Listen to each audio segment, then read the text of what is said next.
We're going to talk about federal related laws, starting with the CFPB.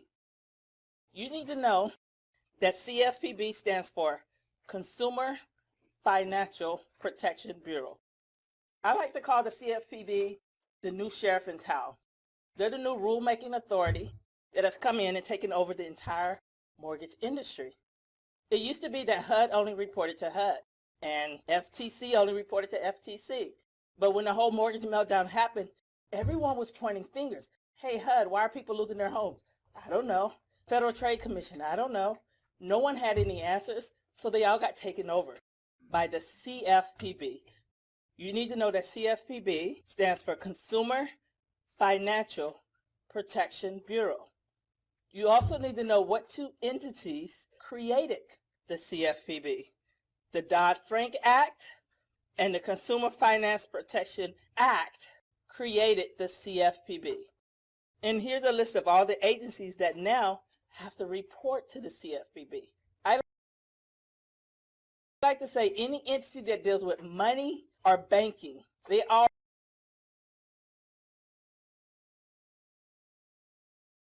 now have to report to the CFPB.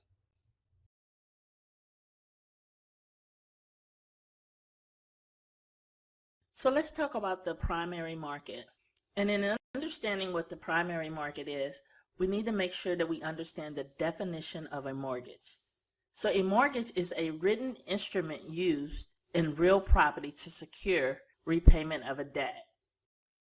The primary market is where we as individuals, consumers, go to obtain loans. The primary market is where borrowers and sellers come together to negotiate the terms of a mortgage.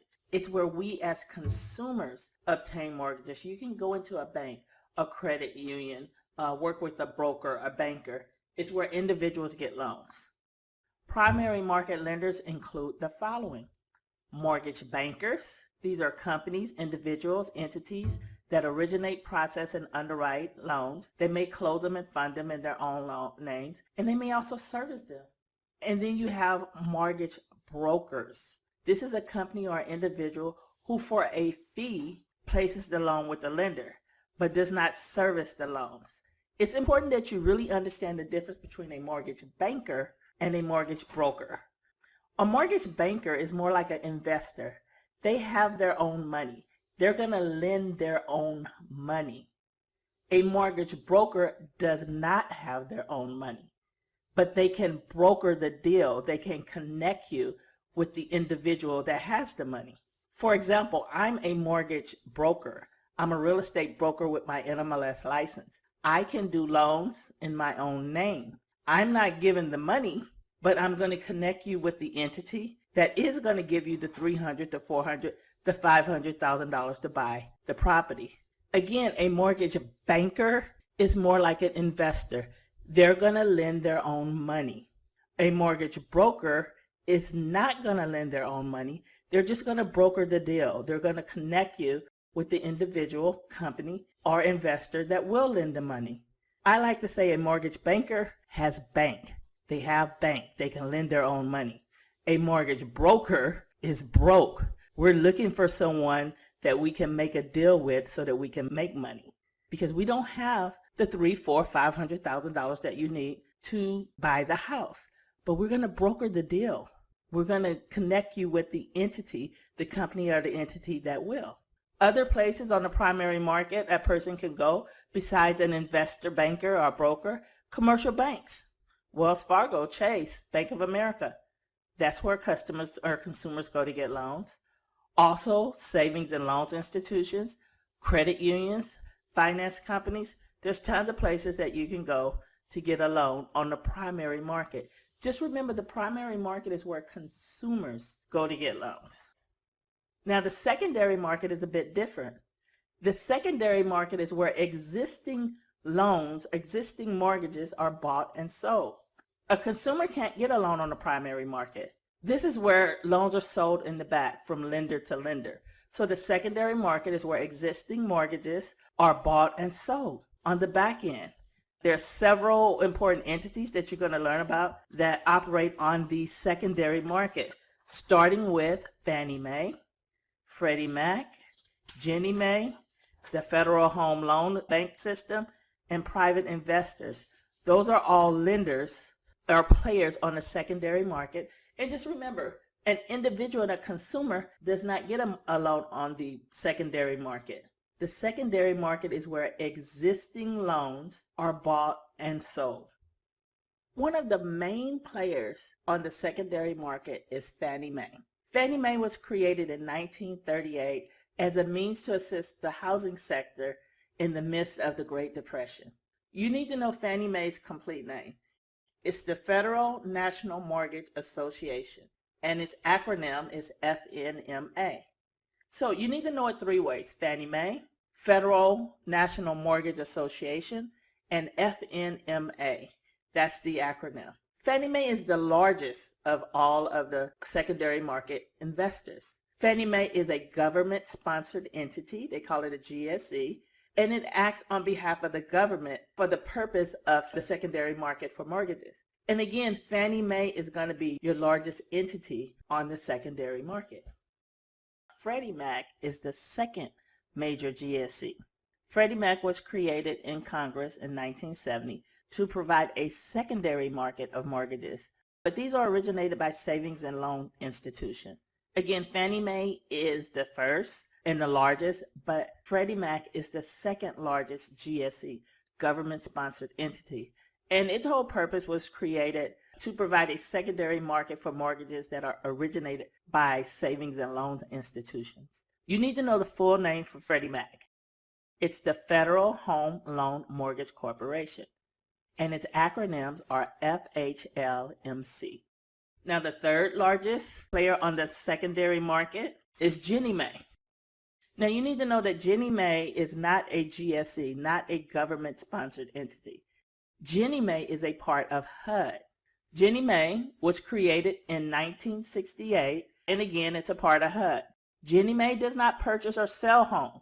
What it does is guarantee loans. Make sure you know that. Ginnie Mae does not purchase or sell homes on the secondary market. What it does on the secondary market is guarantee loans.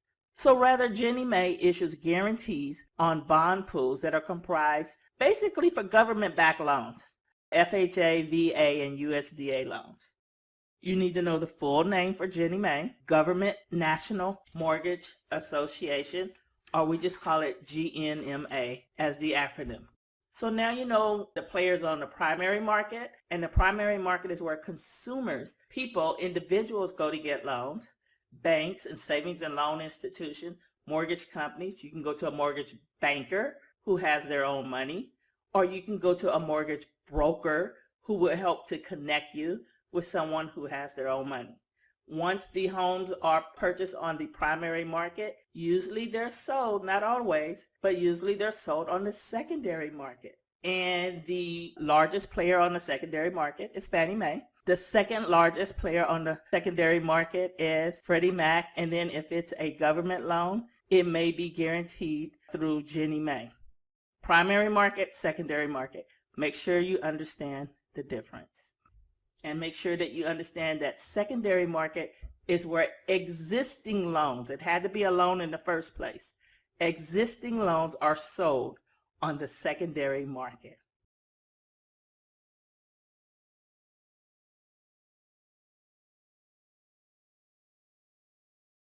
Real Estate Settlement Procedures Act, and RESPA is Regulation X. I like to call it REXPA.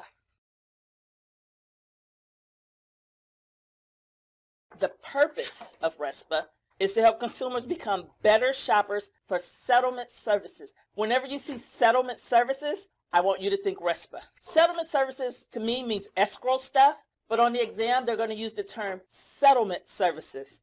Now RESPA deals with 1 to 4 unit residential property. Another word for residential is owner occupied. It's okay that it's a triplex as long as the owner stays in one. It's okay that it's a duplex as long as the owner stays in one. RESPA does not deal with all cash sales. If they paid all cash for it, doesn't matter if the owner stays there or not. It's not covered by RESPA. So RESPA does not deal with all cash sales. Rental property of more than 4. What if they say it's a 5 unit and the owner stays in unit A? No, RESPA does not deal with rental property of more than 4. Commercial property. Another name for commercial property is business property. It's a restaurant. It's a laundromat. It's a 10-unit apartment building. No, not covered by RESPA. Or property that's considered agricultural property. What do I mean agricultural? 25 or more acres. If it's on 25 or more acres, it's not covered by RESPA. RESPA deals with 1 to 4 unit residential property. It does not deal with all cash sales, rental property of more than 4, commercial property, property that sits on 25 acres or more, because that's considered agricultural. So here's a sample question. Which of the following is covered by RESPA? It's a 10-unit apartment building and the owner stays in unit A. No. It's a triplex. The owner stays in unit A. Yes. It's a duplex.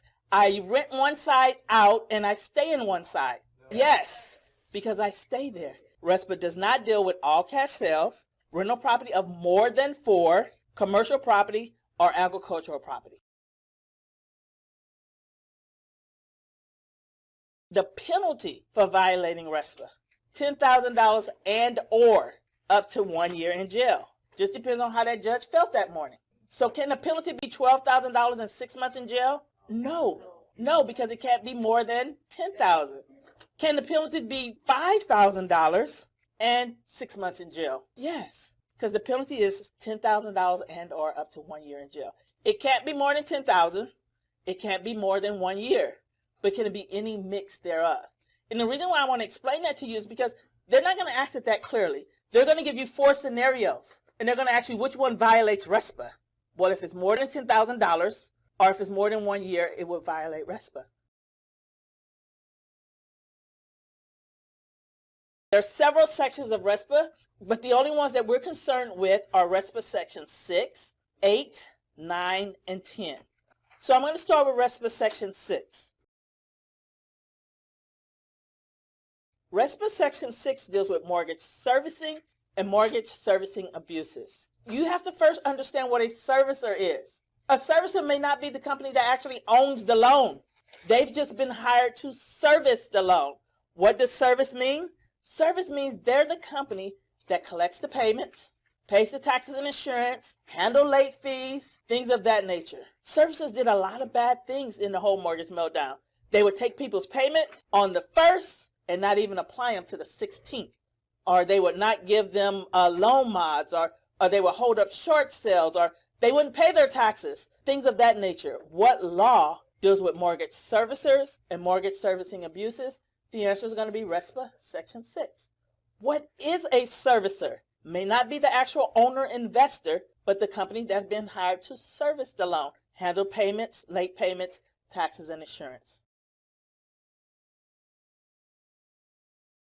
Section 8 prohibits kickbacks, fee splitting, and unearned fees. Kickbacks is another word for referral fees. What law prevents MLOs from accepting referral fees for mortgage services? You can't do that in mortgages. There's some things you can do in real estate that you can't do in mortgages. In mortgages, you cannot take what's called a kickback, a referral fee, in exchange for mortgage services. Also says you can't do what's called fee splitting, splitting your fee with an unlicensed person. This happens every day, but if you get caught, you're going to be in trouble. You have a loan, but you don't have a license. You get me to do the loan because I'm licensed. I do the loan, I get paid, now you want me to meet you at Starbucks to give you your cut. That would be a violation of RESPA Section 8. You cannot make loan money unless you have a loan license. Well, what if both of us were licensed? Then we put both of our NMLS numbers on the application. Escrow give you your check, they give me my check.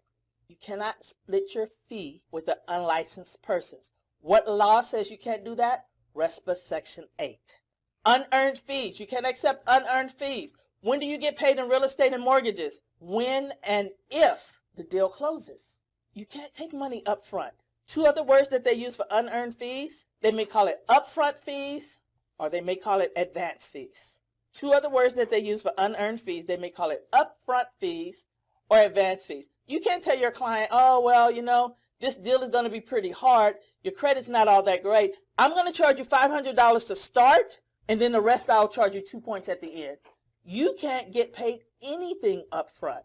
What law would it violate? RESPA Section 8. Now, when they say fees, It doesn't have to be cash. It doesn't have to be money.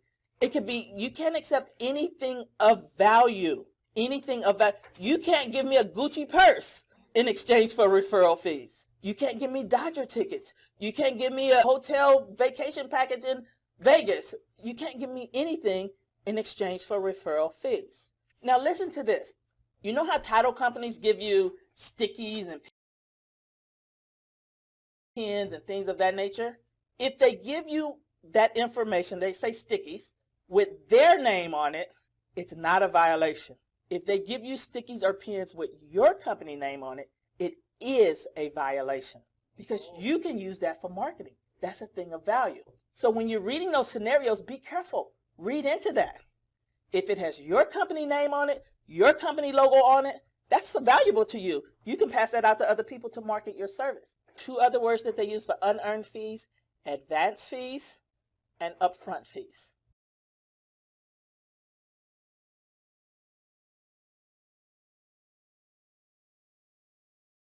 RESPA Section 9 is all about title insurance. When I see her title, I automatically think Section 9 anyway, because Section 9 of RESPA is all about title insurance.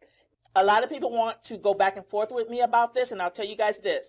I didn't make the law. I'm just telling you what it is. And maybe it was different before, but this is what it is now. Prohibits the seller from requiring a home buyer to use a particular title company as a condition of the sale. You cannot make them use a certain title company as a condition of the sale. Oh, but they agreed the seller chooses all services. That applies to everything except for title. You can't make them use a certain title company as a condition of the sale. And people want to fight this because of that term, seller chooses all services. That includes everything except for title. If you force them or they do it under duress, then they can go back and they can sue you for 3 times the amount paid for title insurance. They're going to ask you what law allows the borrower to sue for 3 times the amount paid for title insurance. Well, in my mind, all I heard was title, so I know it's RESPA Section 9 anyway. But RESPA Section 9 allows the borrower to sue for 3 times the amount. And you need to know that another word for 3 times the amount is treble damages. They may simply ask you what law allows the borrower to sue for treble damages. RESPA Section 9. If they paid $500 for title insurance, they can sue for 3 times the amount of that. If they paid $200 for title insurance, they can sue for 3 times the amount of that. RESPA Section 9 allows the borrower to sue for 3 times the amount paid for title insurance.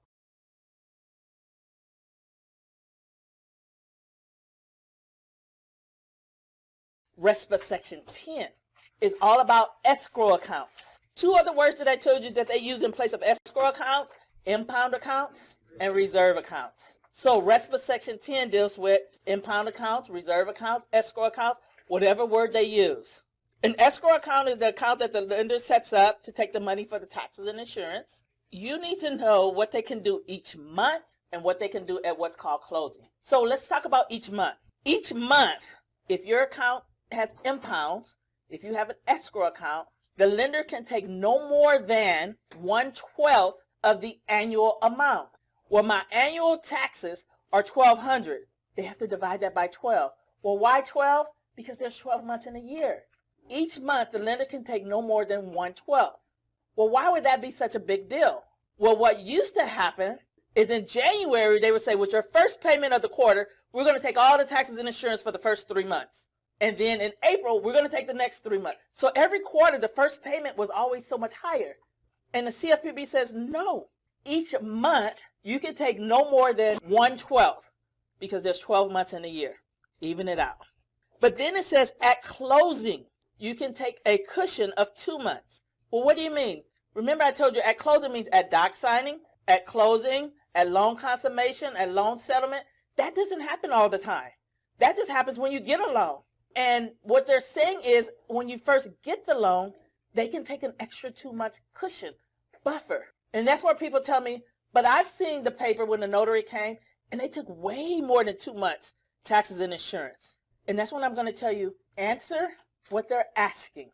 They did not ask you how much taxes and insurance they can take because they can take the next 6 months and then take another 2 months on top of that.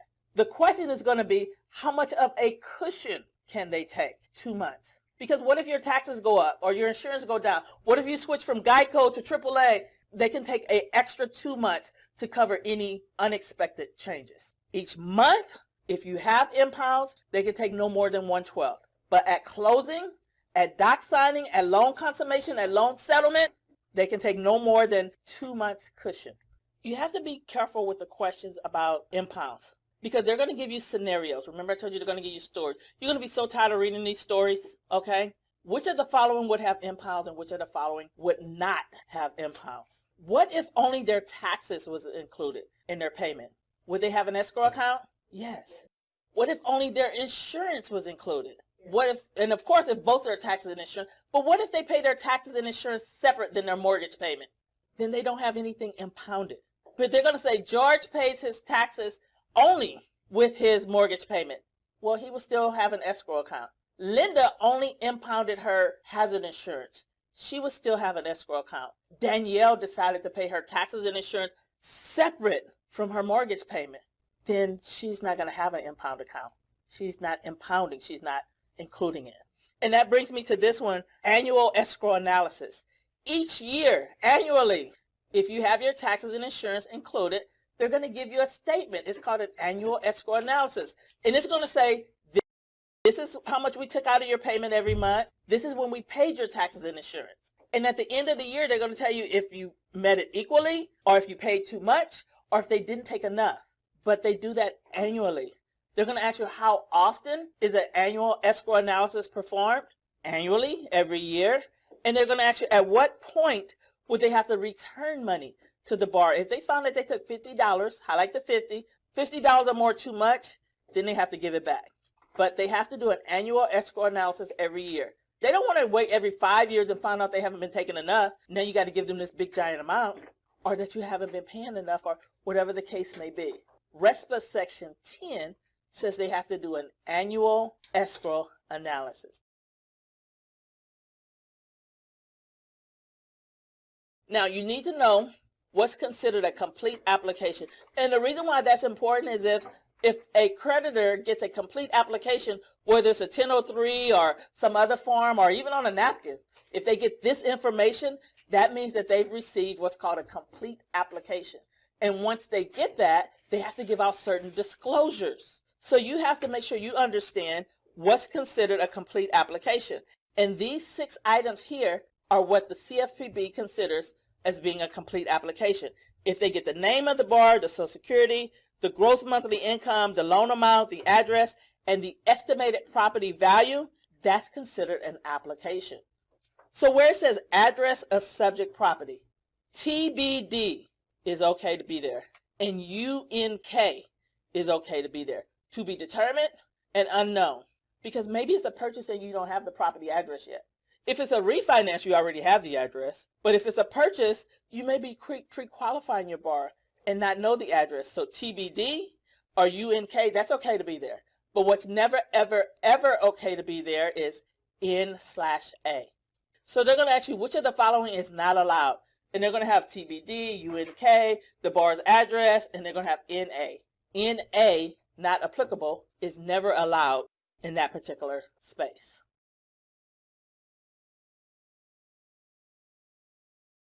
Once a creditor or a lender gets a complete application, they have to give out what's called the initial disclosures. They're going to ask you, when would the creditor be required to give out the initial disclosures? When they get a complete application. Well, what makes up a complete application? These 6 items here.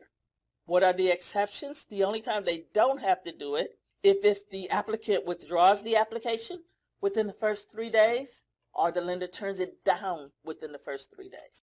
So when would the borrower get the initial disclosures? At or within 3 days of the application, unless the applicant withdraws the application within the first 3 days, or the lender turns them down within the first 3 days.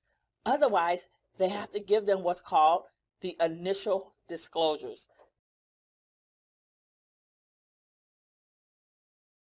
So take a look at this chart. The first thing I want you to highlight up there are TRID. You need to know what TRID stands for. TILA RESPA Integrated Disclosures. There were some TILA documents. There were some RESPA documents. A lot of the TILA documents said the same thing as the RESPA documents, and there were so many of them. So what the CFPB did is took some of the TILA documents, the RESPA documents, they integrated some, and they got rid of others. RESPA deals with timing. RESPA is more concerned with when certain items have to be given out. Not so much what has to be given out, but when certain items have to be given out. And according to RESPA, there's 4 different time frames. So let's look at this. The first one, it says at or within 3 days of the application. The next one says before settlement. Where it says before settlement, I want you to write before doc signing. Where it says at settlement, I want you to put at the doc signing. And after settlement, after doc signing. RESPA deals with timing. And according to RESPA, there's 4 different time frames. At or within 3 days of the application, before settlement, at settlement, and after settlement. Settlement is the same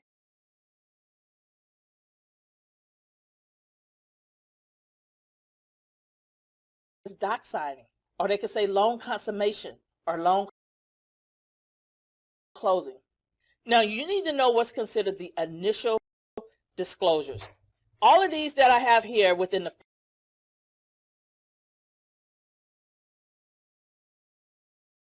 first 3 days, make yourself a circle around them. Those are what's considered the initial disclosures. They're going to ask you, which of the following is one of the initial disclosures? Which of the following is not one of the initial disclosures? Those 4 items up there are what's called the initial disclosures. When do they get the initial disclosures?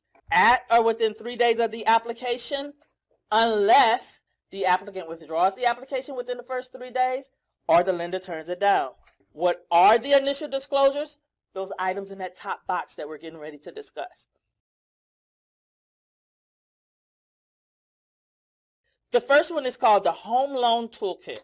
It's also called the Know Before You Owe booklet. Sometimes they still call it the HUD Special Information Booklet.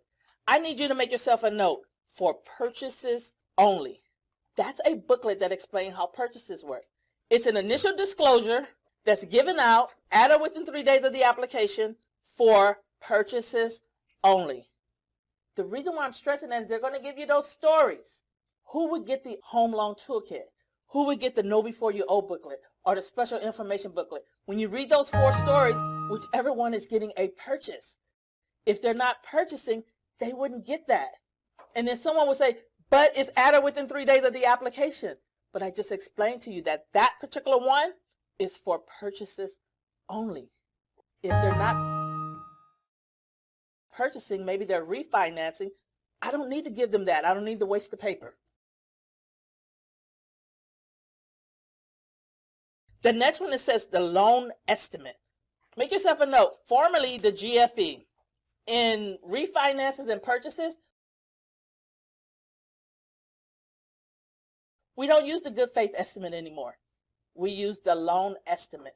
And you notice I have it in red is because it's a TILA document. RESPA just says when they have to give it because RESPA deals with timing. So if I say what law says they must get the loan estimate, the answer is TILA. But if I say what law says they have to get the loan estimate at or within 3 days of the application, the answer is RESPA. Who says they have to get the loan estimate? TILA. But who says they have to get it at or within 3 days of the application? RESPA. RESPA deals with timing. The mortgage servicing disclosure statement, you notice I highlighted the word servicing? That tells the lender's intentions. Highlight lender's intentions as to whether or not they're going to also service the loan. Just because they fund the loan doesn't mean that they're also going to be the servicer of the loan. But they have to tell the borrower within the first 3 days what their intentions are.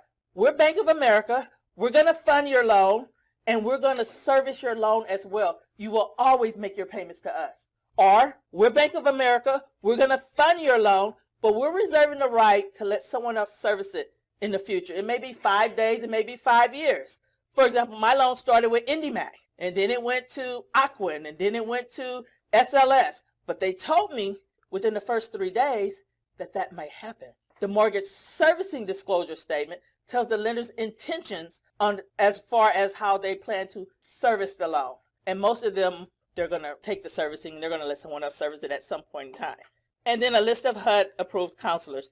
That's something that they have to give the borrower now. Because what was going on in the home mortgage meltdown, the borrowers would say, well, I don't think my real estate agent knows what they're talking about. Who can I call? I don't think my lender is telling me the truth. Escrow doesn't know anything. Who can I talk to? Well, now they get to get a list of HUD counselors that has nothing to do with the transaction, nothing to gain from it, so they can feel like they're getting the best information. Those items are the initial disclosures. When do they get them? At or within 3 days of the application, unless the applicant withdraws the application within the first 3 days or the lender turns it down. Just remember, the Home Loan Toolkit, that Know Before You Owe booklet, is for purchases only.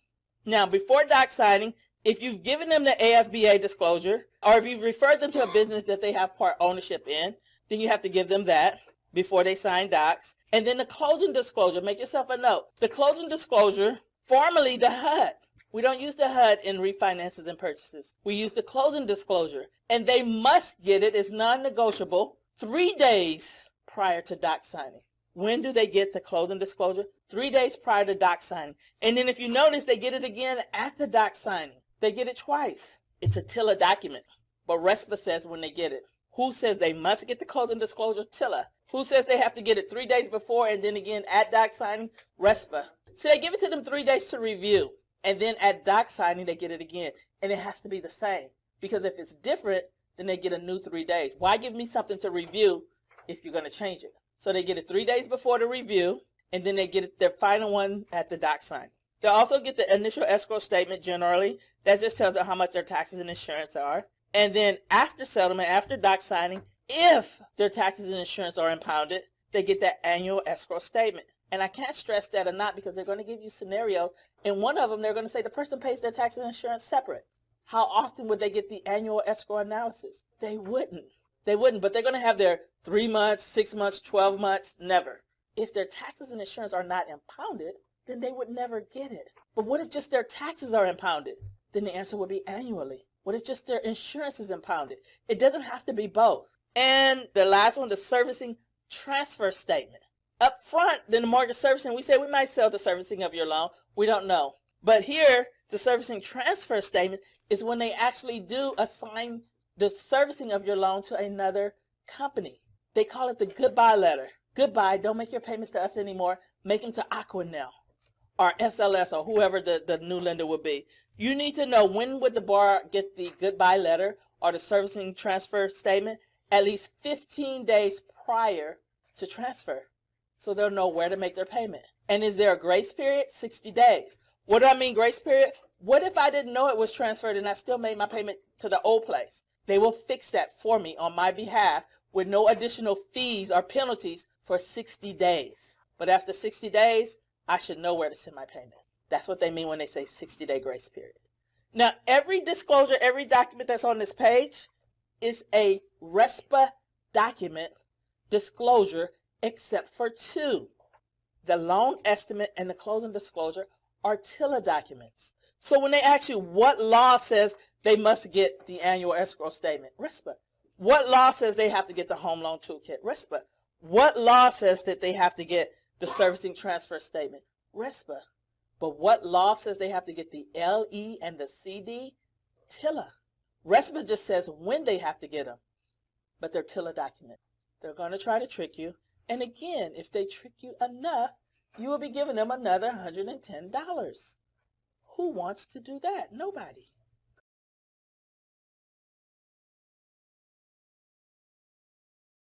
No fee except for the credit report fee can be charged before they get the loan estimate. That's the only fee that can be charged. The terms on the loan estimate must be good for 10 days.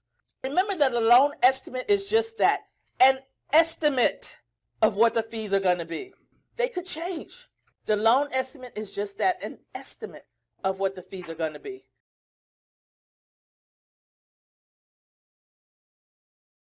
But the closing disclosure is no longer an estimate.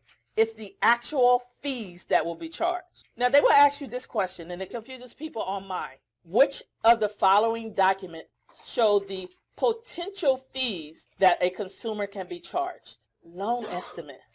because it says potential fees. Now, they're going to ask you who completes the closing disclosure for the borrower, who completes the closing disclosure for the seller, because they broke that up. The creditor, the lender, completes it for the borrower. That's who they're getting money from, so that's who should give it to them. And the settlement agent, meaning title or escrow, completes it for the seller. Know who completes it for whom.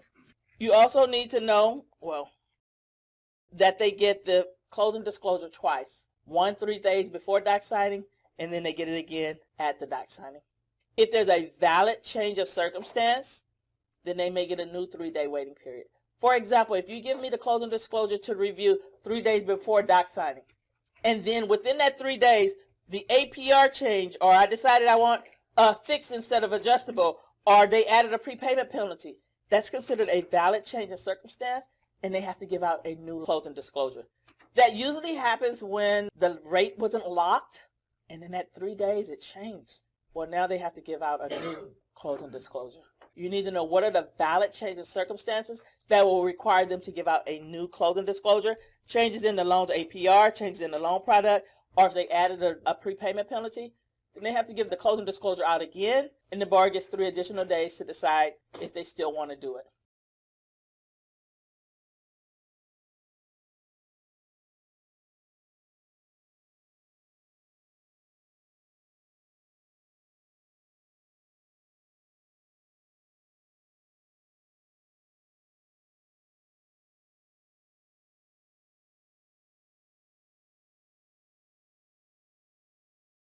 And TRID stands for TILA RESPA Integrated Disclosures.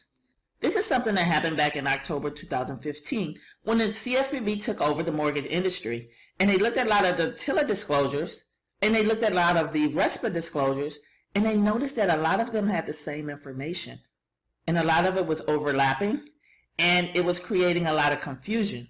So they eliminated some and created others.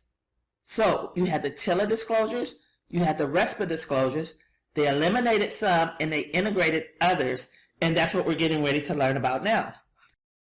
The similar forms were called the GFE and the Truth in Lending, contain overlapping information and were quite confusing to our customers.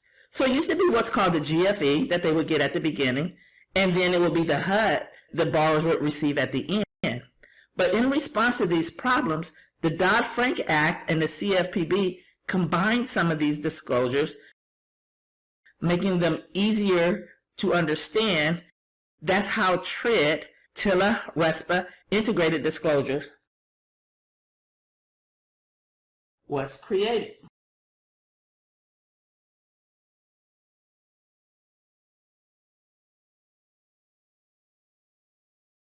The entire purpose of TRID is to help consumers understand their options, also to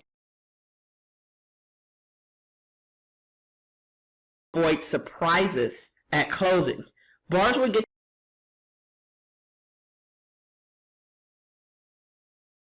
the end of the closing table, and they will be surprised at how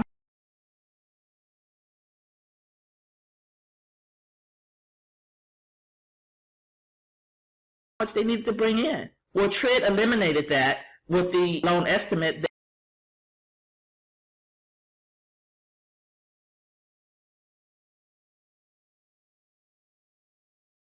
They will see exactly how much they're expected to bring in.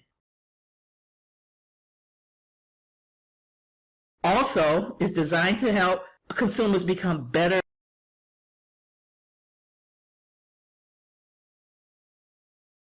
shoppers for settlement services, giving them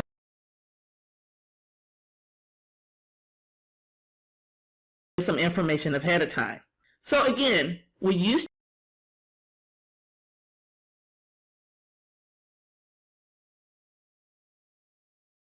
to use what's called the GFE, and there was an initial truth in lending statement that was combined. Now it's called the LE,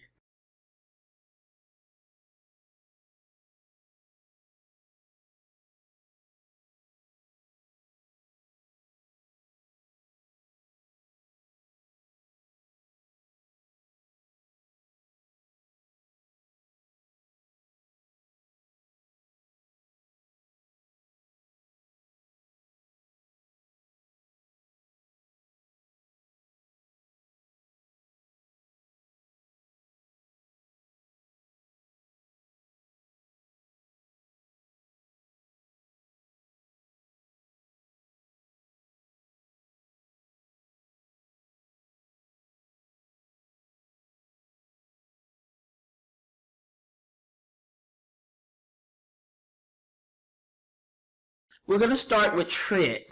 And TRID stands for TILA RESPA Integrated Disclosures. This is something that happened back in October 2015 when the CFPB took over the mortgage industry, and they looked at a lot of the TILA disclosures and they looked at a lot of the RESPA disclosures, and they noticed that a lot of them had the same information and a lot of it was overlapping and it was creating a lot of confusion. So they eliminated some and created others. So you had the TILA disclosures, you had the RESPA disclosures, they eliminated some and they integrated others. And that's what we're getting ready to learn about now. The similar forms were called the GFE and the Truth in Lending, contain overlapping information and were quite confusing to our customers. So it used to be what's called the GFE that they would get at the beginning, and then it would be the HUD the borrowers would receive at the end. But in response to these problems, the Dodd-Frank Act and the CFPB combined some of these disclosures, making them easier to understand. That's how TRID, TILA RESPA Integrated Disclosure, was created.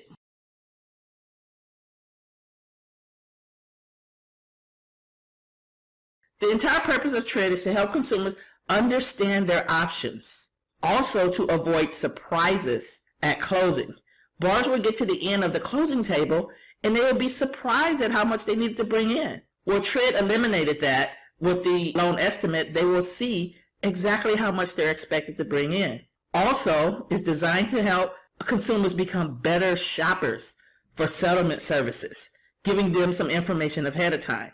So again, we used to use what's called the GFE, and there was an initial Truth in Lending statement that was combined. Now it's called the LE, the loan estimate. We also used to use the HUD at the end, along with the final Truth in Lending statement. That's been combined, and now that's called the closing disclosure.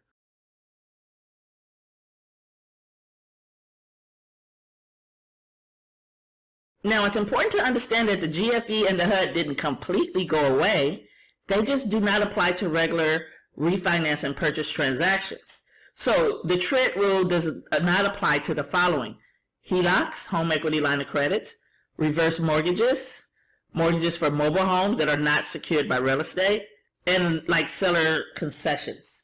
These loans are exempt from TRID, therefore they still get the older forms, the GFE, the HUD, and the old TILA disclosures.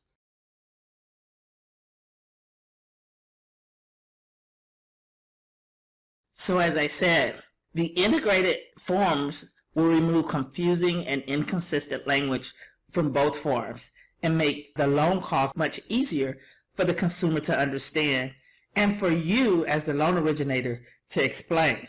So even though these forms are not coming directly from you, they're your clients and you're going to have to explain things for them. So here's an illustration. Again, the good faith estimate and the initial TIL disclosure has been combined into the loan estimate.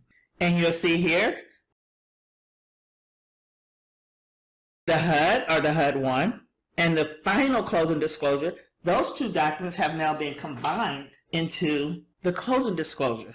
So the point was to make it easier for borrowers to understand, but also to eliminate paperwork.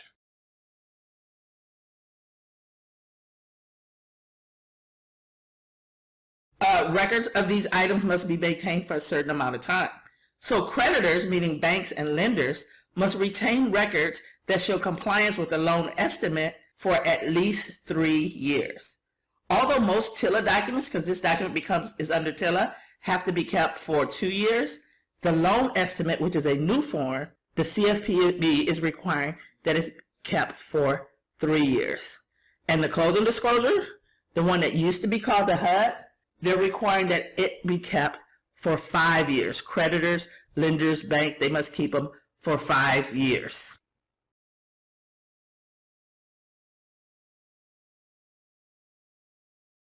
So I want to talk a little bit about the loan estimate.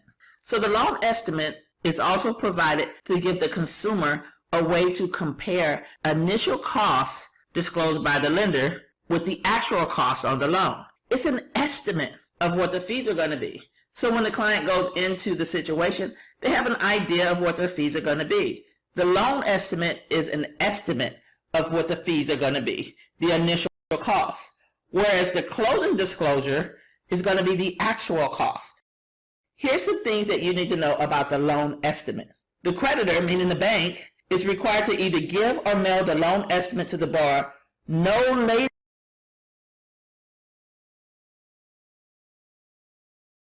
than 3 days after the borrower provides an application, and no later than 7 days prior to loan consummation, meaning doc signing. So they have to give them the loan estimate, an estimate of what their fees are going to be, no later than 3 days after the application.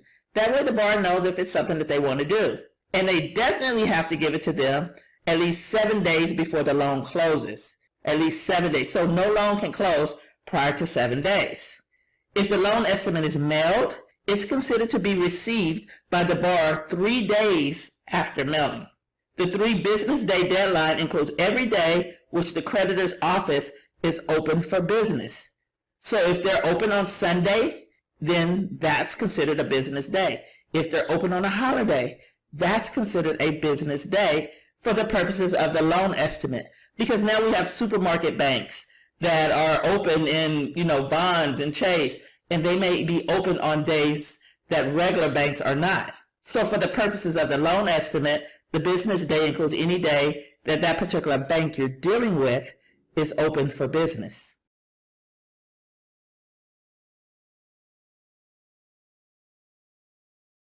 If it's mailed, this time frame includes each day in which UPS, the United States Postal Office, is open for business. The 7-day business period includes all calendar days except for Sunday and legal holidays.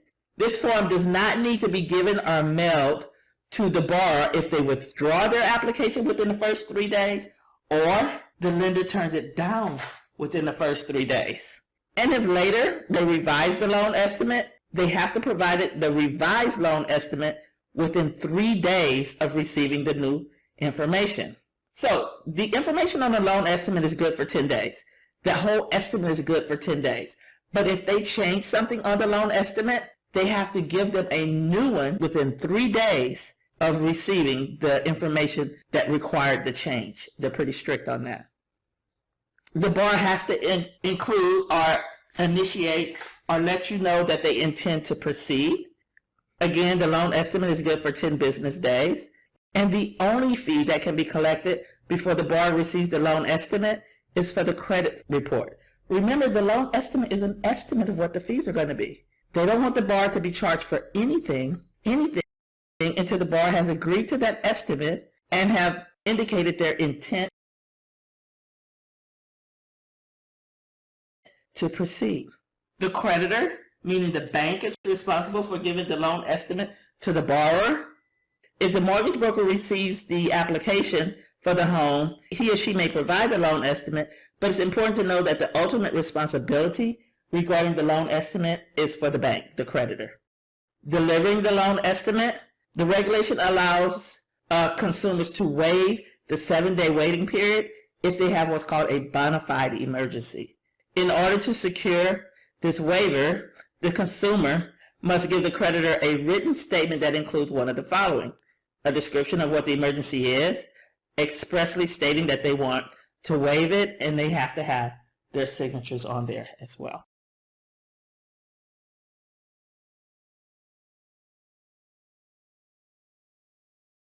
Now, the loan estimate provides disclosure of a number of things, so we're going to go through a few of those. It provides information on the rate lock, whether the rate is locked or not locked, when the rate lock expires. All that information is now provided on the loan estimate. A borrower was usually told information about their rate went up because their lock expired, and they had no idea where to find any information about the rate lock. Well, now all of that information is provided on the loan estimate. If it's locked, if it's not locked, when it was locked, how long it's locked for, and when it expires. Any information that the borrower would need to know about the lock or the rate lock is now on the loan estimate. The loan estimate also provides what's called the TIP, total interest percentage. A lot of borrowers wanted to know how much interest is being paid on the loan, okay, and how much interest is being paid within a certain amount of years or something of that nature. Well, that's called the TIP. The tip informs the borrower of the total amount of interest the borrower will pay over the life of the loan, and it shows it to them in a percentage. That's different than the APR. The tip is just the interest that they're paying, total interest percentage. The APR is the interest plus all the other fees associated with the loan. The loan estimate also gives a borrower the comparison of the payments that they made and what the principal reduction is in the first 5 years. Sometimes borrowers want to look in the future and they want to know how much I have paid off in the first 5 years. How much principal, how much interest? Well, the loan estimate will give them that information. It also gives them what's called the estimated cash to close. We don't want any surprises. So it gives them the estimate of the cash to close. When you come in and sign your loan docs, this is an estimate of what you're possibly going to need. That's provided on the loan estimate. It also provides information on servicing and delivery, whether or not the length of the appraisal. It lets them know that they have a right to receive a copy of their appraisal. It also discloses the likelihood as to whether or not the future refinance will be available. And it basically lets them know that we can't read into the future. We don't know if you will be able to refinance later based on what you have. So you want to make the best decision at this time possible. We don't know what the market will be. What happened is in the past, a lot of loan originators told borrowers, just take this loan. In 2 years, you can refinance. In 3 years, you can refinance. And then the market fell out and they weren't able to refinance. Well, the loan estimate is specifically informs the borrower that we cannot guarantee you your right or your ability to refinance in the future. And it also designates a place where the borrower has to sign, because the borrower has to sign confirming that they've actually received the loan estimate.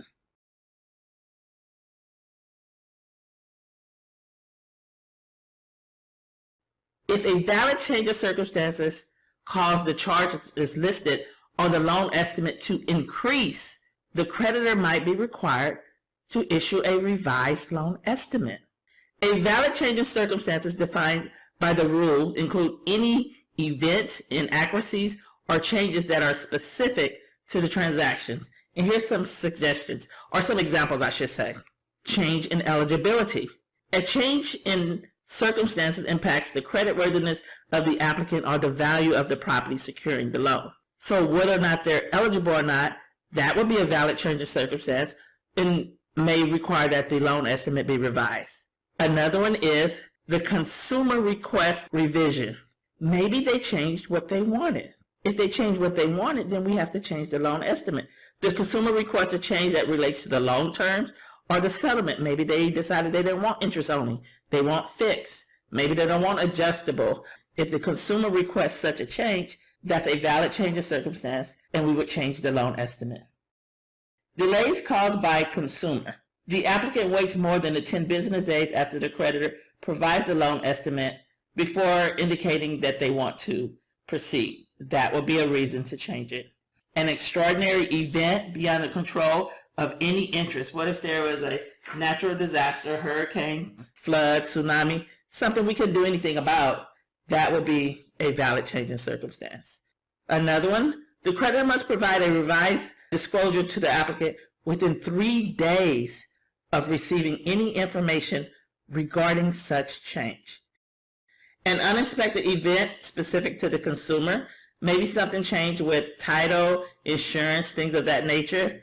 A change or inaccuracy, maybe they looked at it and the customer indicated that their income was $90,000, but when the underwriter went through it, it was only $80,000. That will require a change. New information specific to the consumer, maybe they have some type of claim or something against them, and that information is just coming out. That would also be considered a valid change of circumstance and a reason to revise the loan estimate.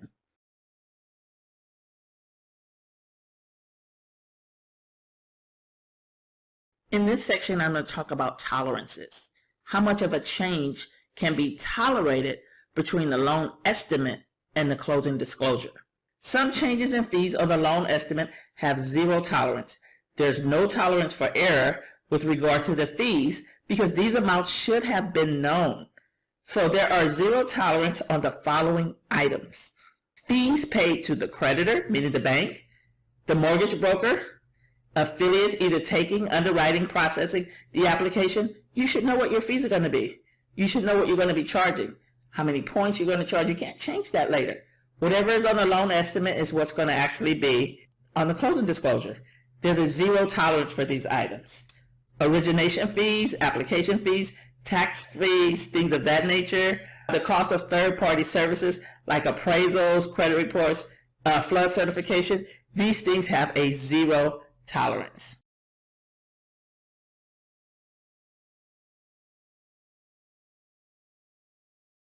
Now, there are items that can change, but not by more than 10% up or down. They call that cumulative tolerance of 10%. So the items in this particular category can go up or down, but by no more than 10% combined. So recording fees, fees to third-party providers that the bar is allowed to shop for, usually like title and termite. There's a complete list of them on the loan estimate. And if the bar elects to use a provider on the list of the creditor's recommended provider list, those things can go up or down by no more than 10%, and government recording fees. So these are things that have a 10% tolerance. They may change.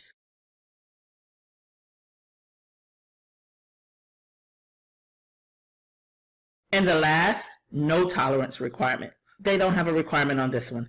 If the bar allows to choose a third-party service provider and choose a provider that is not on the creditor's recommended provider list, the cost of the service will not be subject to any tolerance, and it can increase any amount without limit. An example of that is sometimes a bar just wants to use, let's say, AAA. We're recommending Geico, which is cheaper, but they just want to use AAA. Well, if they want to do that and that takes them outside of the tolerance level, then that's fine, because that item has no tolerance limit. Here's some things that come under that category. Fees for services that the owner chooses for themselves. Hazard insurance, title insurance, if it's not chosen by the lender, things of that nature. Fees that are paid per diem, and homeowner flood insurance that's due at closing. These items have no tolerance limit. A couple of other things here. Creditors may not issue a revised loan estimate just due to technical errors, miscalculations, or underestimated charges. Those things can be fixed later or updated on the closing disclosure. Whether the creditor is making a disclosure or the mortgage broker is making a disclosure of the creditor's behalf.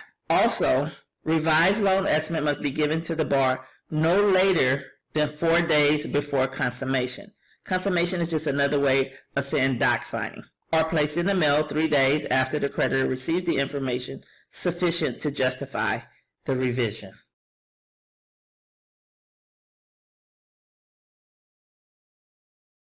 So let's take a little look at this and make sure you guys understand when a revised loan estimate can be issued based on a valid change in circumstance. So an MLO needs to issue a new loan estimate. He must have a valid change in circumstance. Determine which scenarios are allowed and which are not. Let's see what you come up with. Number one, the appraisal comes in and shows that the borrower has more equity than originally thought when they applied for their rate and term refinance. They request a change to cash out. Do you think they will get a new loan estimate? Yes or no? Number two, the loan originator neglected to disclose the review appraisal fee when the underwriter conditioned it. Do you think they will get a new loan estimate or revised one for this? Number three, the appraisal was received, but the value was less than anticipated. The loan value now exceeds 80%. Would they need to get a new loan estimate, or is that something that would just be taking place on the closing disclosure? And lastly, the borrower qualifies for and decides they can afford a 15-year fix rather than a 30-year fix mortgage, which they originally applied for. Would they have to get a new loan estimate? Yes or no? Here's your answers. Yes on the first one, no on the second one, yes on the third one, and yes on the fourth one. That concludes this particular section. So here's In this module, I'm going to go over completing the loan estimate. So here's the first page of the loan estimate. This section will provide an overview of the rules moving forward, and we'll go through a sample section by section overview of the loan estimate. Here's the top of the loan estimate, page 1. You'll notice that it has the name of the bank at the top. Then it has a statement. Save this loan estimate and compare it with the closing disclosure. Why do you think they want you to do that? Remember, the loan estimate is an estimate of what the fees are going to be. And the closing disclosure are the actual fees that the borrower will incur. They want you to compare what they estimated to what you actually got or received to see if there were any tolerance violations. It shows you the date issued, the applicant's name, the property address, the sales price. If you look over to the right, it will tell you the loan term, whether it's a 30-year or how many ever years. What was the purpose? Was it a purchase? Was it a refi? And this one, our example is the purchase. The product, is it fixed, adjustable? You see there they talk about the loan type. This one, in our example, just happens to be conventional. But if it was FHA, VA, or other like USDA, it would tell you that as well. The loan ID is the loan number with the lender's loan number. And remember, we talked about in the first module the rate lock. The only place that you can find information about the rate lock is on the loan estimate. So whether it's locked, when it's locked, how long it's locked, any information that you need to know about the rate lock on a loan is found on the loan estimate. So in our example, we see that yes, the rate is locked. It's only locked until which is April 16, 2013 at 5 p.m. And it just gives them the information. Before closing, your interest rate, points, lender credits can change unless you lock the interest rate. And it kind of gives them an idea of when the closing will expire. So this is pretty much the first page of the loan estimate. And the loan estimate actually has 4 sections. The section for the address, general information about the transaction, summary of the loan, the estimated projected payments, and the estimated closing costs, all of which we will go through in just a second. But this is the top of the loan estimate. And again, it talked about the date issued, the date on which the disclosures are mailed or delivered to the consumer by the creditor. It also talked about the sales price. If the price of the home, if it's a purchase, you can put the estimated value, or if it's a refinance transaction. It goes through, again, the purpose. Was it a purchase, a refinance, construction loan, HELOC? The product. It discusses the product, indicates whether it's fixed or adjustable. The loan type, again, FHA, VA, or another type of loan. The loan ID, which is the lender's information. And like I said, it will go over the rate lock information.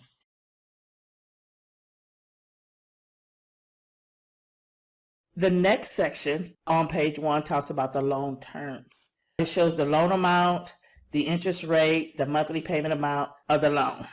The interest rate is listed where here's should be the rate at the time of consummation. Remember, loan consummation at the time of doc signing. The interest rate that's listed there should be whatever it was at the time of signing. If the interest rate is adjustable, they must use the fully indexed rate. So you see a picture here, it shows the loan amount. Then it says, can this amount increase after closing?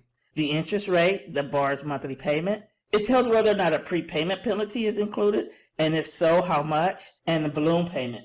We go on to the next part here. It says, also listed in this section is information about the monthly principal and interest. The payment shown on the loan estimate must include insurance amounts that the consumer is required to pay, if they're required to pay taxes and insurance. See, a lot of times borrowers said that they didn't make their payment because they wasn't sure if their taxes and insurance were included or not included, and they didn't pay their taxes or pay their insurance. The loan estimate makes it clear whether or not their taxes and insurance is included. The loan term table also includes a space to disclose if there's even any prepayment penalty included. A lot of borrowers said they weren't aware that they had a prepayment penalty. Well, they put that section here as well. And whether or not the loan has a balloon payment. That's something definitely that they're going to want to know.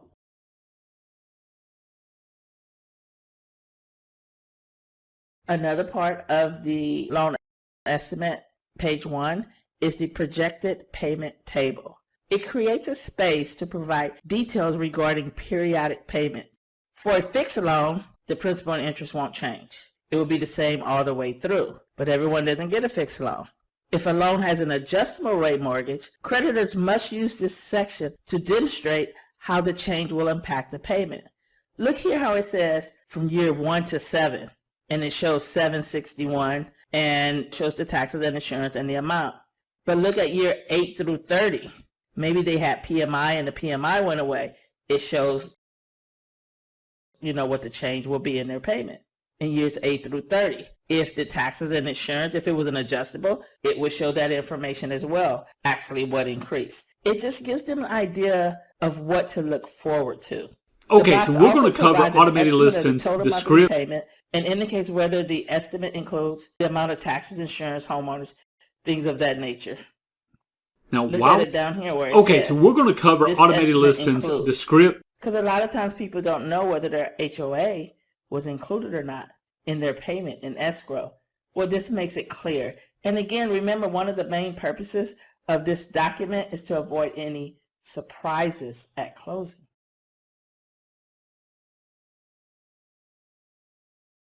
The final table on this page is the cost at closing table. And this table summarizes the cost that the borrower will pay at closing. Information here is presented in 2 categories: estimated closing costs and estimated cash to close. 2 different things. So estimated closing costs, how much is it going to be for all the fees, things of that nature, and it kind of gives you a breakdown here. So their estimated closing costs, borrowers want to know, how much is this loan costing me? It looks like about $8,054 on this example. And estimated cash to close, how much do they need to come in with to close this deal? Their down payment and their closing costs, things of that nature. So that's what's shown actually here in this table.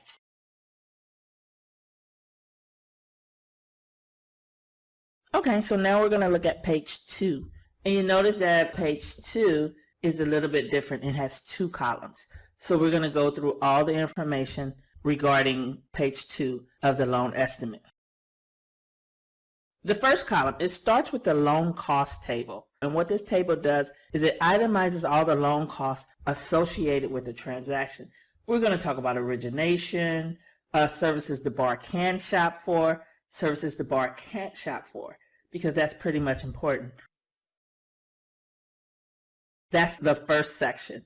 That's the amount that the lender, including you, where our fees will be. Itemizes each amount and a subtotal of all amounts that a consumer will pay for the loan as it relates to origination. So you'll see there the amount of points being charged in the example. In our example, the total origination charge is $1,802. It shows the 0.25 origination points. It shows the application fee, the underwriting fee. That's where that information goes. The next section, section B, services you cannot shop for. Itemizes each amount and subtotal of all the amounts that the consumer will pay for settlement services which he or she is not permitted to shop for, and that are provided by persons other than the creditor or the mortgage broker. For example, appraisal fee. The processor orders the appraisal. Credit report fee. Flood determination fee. Flood monitoring fee. Tax monitoring fee. Tax status research fee. Those are services that have to be paid in closing costs, but the consumer doesn't get to choose who provides those services. Those are services you cannot shop for. Section 3 talks about services you can, as a consumer, shop for, if you choose to do so. Itemizes each and subtotal of all amounts that the consumer will pay as settlement services, which he or she is permitted to shop for, provided that that's what they want to do. The broker will suggest some, but if they wanted to shop for some on their own, this is where that information will be itemized, such as the pest inspection fee, survey fee, and you see a bunch of title stuff, and then they add it at the end to give you the total loan cost here, and you see in our example $5,672.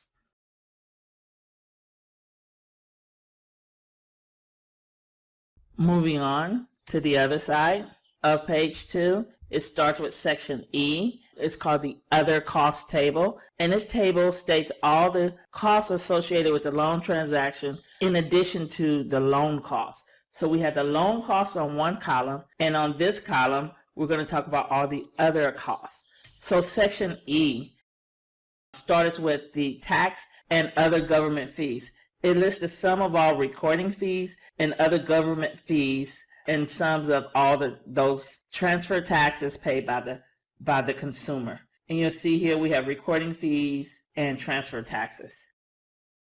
F, that's where they talk about the prepaids. Itemizes any amounts that the consumer will pay in advance of their first scheduled payment, accompanied by a statement and the number of days that it's covered. Maybe the borrower has already paid hazard insurance for the year, but they're moving out in the middle of the year. Well, they've paid for 6 months already. So those are called prepaids. So this section talks about the different prepaids, if there are any. And you'll see here that there are some. We have prepaid homeowners insurance, and it looks like we have the prepaid mortgage insurance or taxes here. Section G itemizes the initial escrow payment. Maybe the borrower has decided to impound their taxes and insurance. So it itemizes the initial amount. Itemizes any amount that the consumer is placing into a reserve or escrow account for paying the taxes and insurance. And the lender is allowed to take a 2-month cushion of the amount of taxes and insurance. And you see over there in section G, it talks about $413. It tells you how much their taxes and insurance are, and looks like they took the 2-month cushion of the taxes and insurance. A few more things on that one. Section H, we're going to talk about the title insurance policy. And they add all of that up to give you the total of other costs. So now you have the total of loan costs on one side, and you have the total of other costs on the other side here. Then it says total closing costs. They'll add those together. That's how they came up with that $8,054. You also will get the estimate of how they calculated the cash to close. The estimate of how the cash to close was calculated. So let's take a look at that column in detail. It talks about the closing costs, the amount financed, the borrower's down payment, if they made any deposit, funds for the borrower, and so on. And you see them letting the borrower know right off the top, we're looking for you to be able to come in with a minimum of at least $16,054 to close this deal. And remember, this is the loan estimate. It gives them an estimate of what the fees are going to be. So we want to make sure that they're ready for that and that there are no surprises. Again, total closing costs, total amount financed. This is all in calculating the cost to close.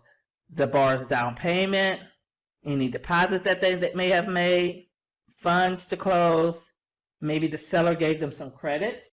Sometimes that happens. Seller gives out credit, any adjustments, and the estimated cash to close. That's pretty much.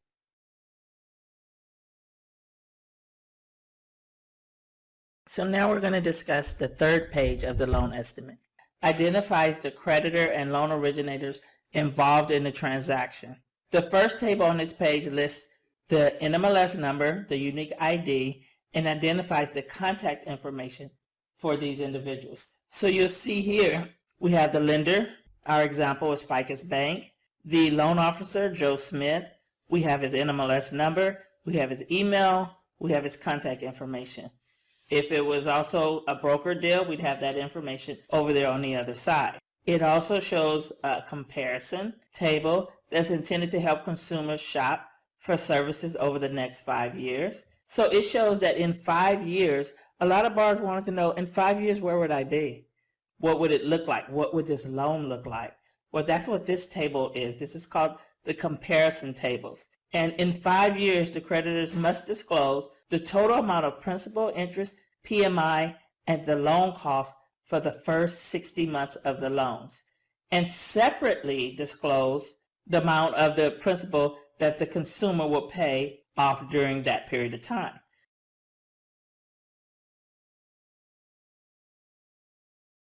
It also goes over, again, the comparison between the APR and the interest rate. The borrowers want to kind of know that. The biggest thing they have to understand is the APR is all the costs in addition to the interest rate, where the tip is just the interest rate. There's also a section called other considerations. So these are some things that they want to make sure that the bar is completely aware of in the other considerations table. The first thing it talks about is the appraisal. And it lets them know we may order an appraisal to determine the property's value and charge you for this appraisal. We will promptly give you a copy of the appraisal even if your loan does not close. You can pay for an additional appraisal for your own at your own cost if they choose to do so.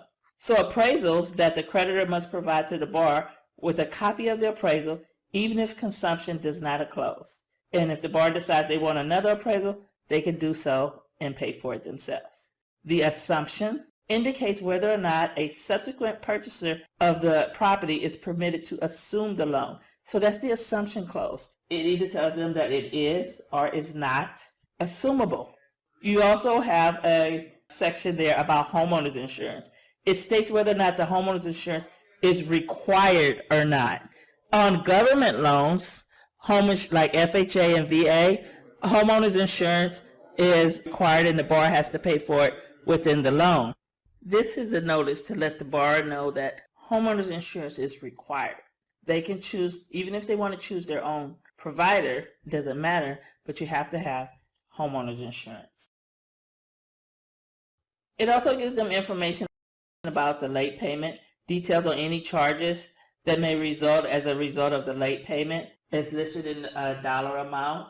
So it says if your payment is more than 15 days late, we will charge you a late fee of 5%, that's for this example, of the monthly principal and interest. They're going to charge 5%, so this is a conventional loan.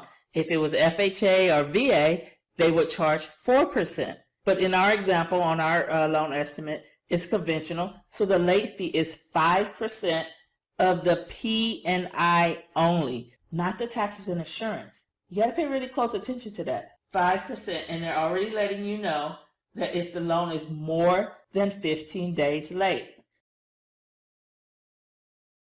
Loan acceptance, a statement that the consumer does not have to accept this loan. They'll get that. They can decide whether or not they want to accept the loan or not, bound to it.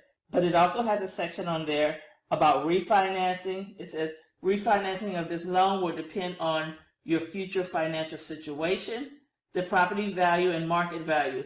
You may not be able to refinance this loan. So they want to make sure that they actually want this loan and can afford it.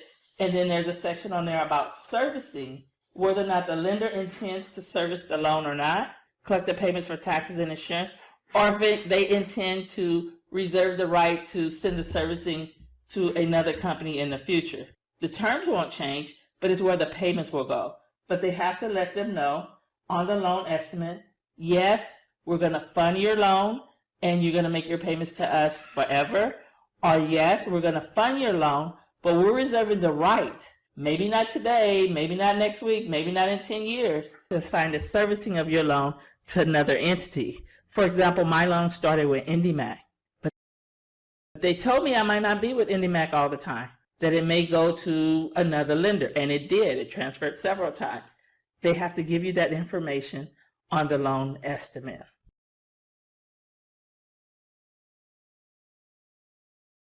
And then finally, the loan estimate, the borrower has to sign it, that they agree to it. They have to sign it, that they got it, and they're okay with it, and it's okay to proceed. And that's the last section of the loan estimate.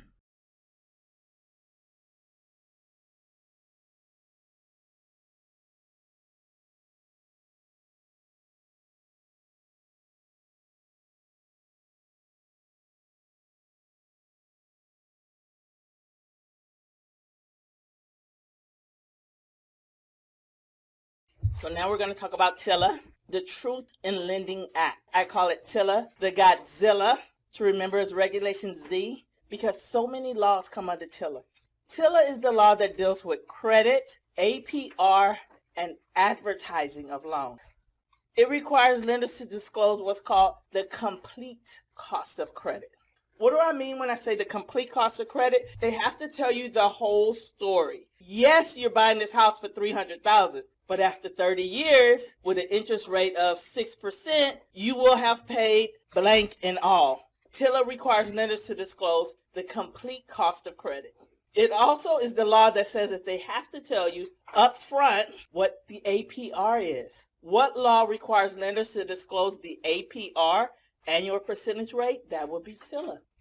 It applies to transactions that are payable in more than 4 installments. TILA rules and regulations apply when you get something on credit and you're going to be making more than 4 payments on it. Have you ever watched Home Shopping Network? 3 payments or less, 4 payments or less. Why do they keep it at 3 or 4 payments? So they don't have to deal with TILA rules and regulations. Because TILA doesn't kick in until you get something on credit in which you have to pay more than 4 installments. So don't get tricked. If you go and buy a watch and you pay for it in 1 installment, they're going to give you a receipt. But if you go buy a watch and you finance it for over a year, 12 payments, you're going to get a receipt plus a whole bunch of TILA disclosures. You'll notice those when you buy a car, all those orange and pink papers, those are TILA disclosures. Paperwork to show you how credit works, because you're getting something on credit in more than 4 installments. TILA, the only fee that can be charged before the TILA disclosures is for the credit report.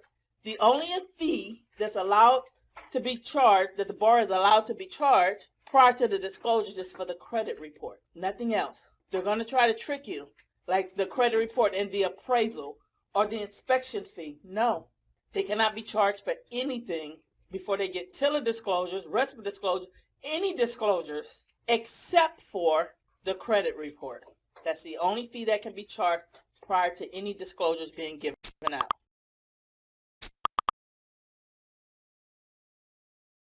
TILA is also the law that established what's called the 3-day right of rescission. If it's a HELOC, a refi, and, not or, and their primary residence, even though the borrower signed docs, loan docs, they have 3 days to rescind, to change their mind. If it's a HELOC, home equity line of credit, refinance, and their primary residence, even though the borrower signs loan docs, they have 3 days to rescind, to change their mind. Why if it's a HELOC? HELOC, home equity line of credit. You're taking additional money out on your home.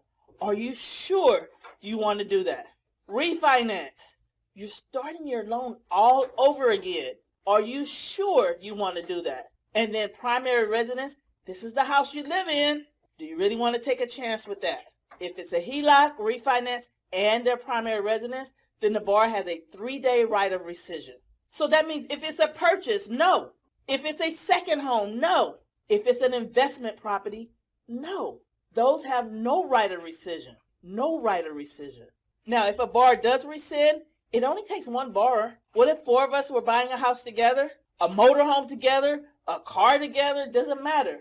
If one changes the mind, then it's dead for everyone else. It only takes one borrower to rescind. The rescission is up at midnight of the 3rd day. And the day that they sign is not day 1. So say a borrower signed docs on Monday. Well, when is the rescission period up? Midnight on Thursday. Monday, they signed on Monday, so Monday doesn't count. So Tuesday is day 1, Wednesday is day 2, Thursday is day 3. Now this is how they're going to trick you. They're going to ask you that same question, and A is going to say Monday, okay? Or A may say Tuesday, B may say Wednesday, C says Thursday. You stop. You pick Thursday. But D said midnight on Thursday, and you didn't take the time to read the next one. Because in your mind, 1, 2, 3, Thursday, you have to pick the most correct answer. And what if D said midnight on Thursday? So make sure you read all the possible answers, even though you think you know the answer. Some people go to A and say, yep, that's it. Go ahead and read B, C, and D just in case. Do you get that? If money was collected, how long does escrow have to return any funds? 20 days. And a borrower must receive 2 copies of the right to rescind. But what if there's 4 borrowers? Then each of them must receive 2 copies of the right to rescind. What if there's 10 borrowers? Doesn't matter. Each of them must receive 2 copies of the right to rescind. That's just the rule. Now, record keeping for TILA. General TILA disclosures must be kept for 2 years. But if they specifically ask about the loan estimate, it's 3 years. If they specifically ask about the closing disclosure, it's 5 years. Those are exceptions to the rule. And then people say, but wait, the loan estimate is a TILA disclosure. It is, but it's an exception to the rule. So answer what they ask. If they just say, how long must TILA disclosures be kept? 2 years. But if they ask you specifically about the loan estimate, 3, specifically about the closing disclosure, 5.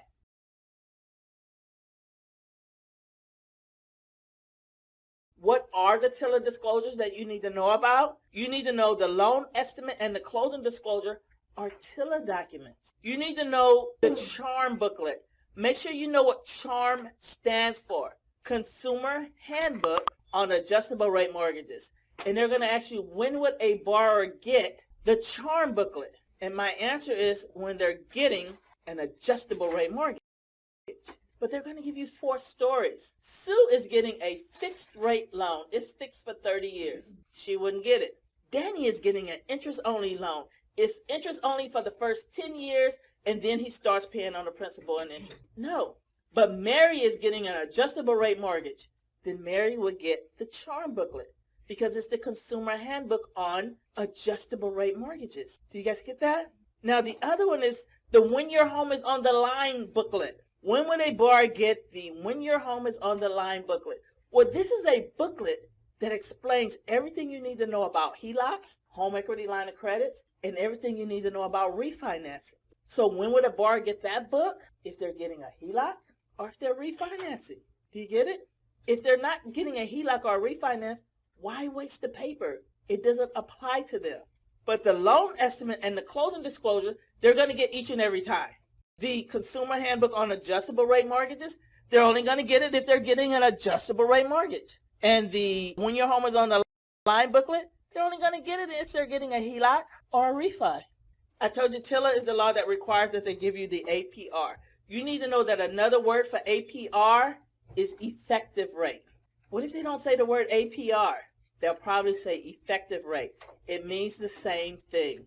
Now, 2 other words that they use for interest rate, they may call it the note rate or they may call it the nominal rate. It's the same thing.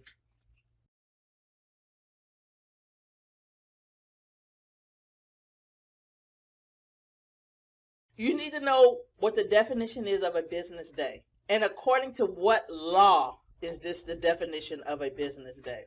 So according to TILA, the definition of a business day is any day except for Sunday and legal holidays. They'll ask you what law says Saturday is a work day, and then they'll have all the laws listed there, TILA, RESPA, EQUO, whatever. What law says Saturday is a work day? Well, TILA, because TILA says any day except for Sunday and legal holiday. Now, there's one exception. The only exception is if they say the word loan estimate in the sentence, because the definition of a business day for the loan estimate is different. So if they say, as it relates to the loan estimate, and that's exactly what they would have to say, what is the definition of a business day? Well, if we're talking about the loan estimate, a business day is any day that that particular business that you're doing business with is open. Well, what does that mean?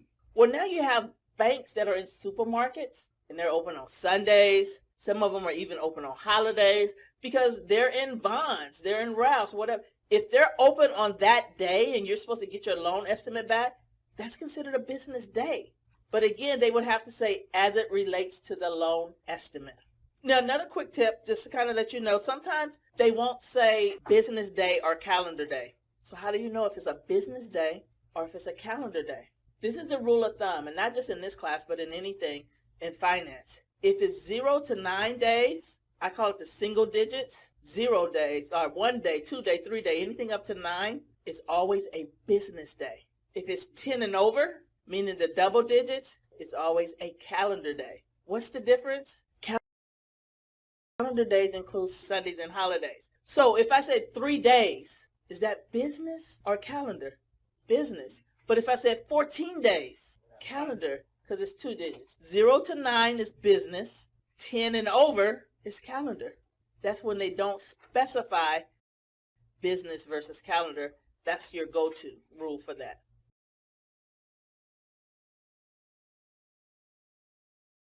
I also told you that TILA mandates are overseas advertising. You need to be able to recognize when something is a triggering term. What do I mean triggering term? It means if they use this term, they now have to give me some additional information.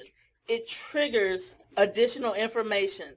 If they use one of these terms, now they have to tell me the amount or percentage of the down payment, the terms of the repayment, and they have to actually spell out APR. So how do you know if something is a triggering term? This is my definition. If they use a number to describe credit terms, and that number is not the APR, it's a triggering term. If they give you the APR, they don't have to say anything else. So look at this first box. They're all using numbers to describe something or some type of credit terms. Well, those are all triggering terms. Now they have to give me number 1, number 2, and number 3 up there because they gave me a number, 20% down. That's a triggering term because they used a number and it wasn't the APR. $700 a month, they used a number and that's not the APR either. So now they have to give me number 1, 2, and 3. Have you ever saw a flyer is really nice and big but then have little bitty writing at the bottom? Because they used a triggering term. Or radio advertising, they're talking really slow. We have 3% interest rates. Loan offices all over Southern California. You can get a loan with us 7 days a week. And then all of a sudden you hear, because they said something that was triggering. And maybe they only paid for 20 seconds. So they're going to get the good stuff in slow. And they got to, even when you sit on TV with medicine, it's going to clear up your acne, but it's going to cause your feet to fall off. You know, different things like that. Triggering terms. Non-triggering terms is if they give you the APR, they don't have to say anything else. But the way that they trick you guys is they give you the APR, plus they give you some other numbers, and you think it's wrong. Well, no. If they give you the APR, they can put whatever else they want in there. It's when they don't give you the APR when there's a problem. Or they can use generic terms like what I have here. See, because this is just advertising. They're not doing a loan with you yet. This is advertising. You don't have to give them the full everything until they come in and do a loan with you. Sometimes people will ask you a million questions and then take their business down the street. This is just letting you know the minimum that you have to give them in advertising, your flyers, your radio ads, your things of that nature. When you're advertising, you need to be able to recognize a triggering term. If they use a number to describe any credit terms, but that number wasn't the APR, it triggers. Well, what do you mean it triggers? Now they have to give you what I have up here, number 1, number 2, number 3. It triggers additional information that they have to provide.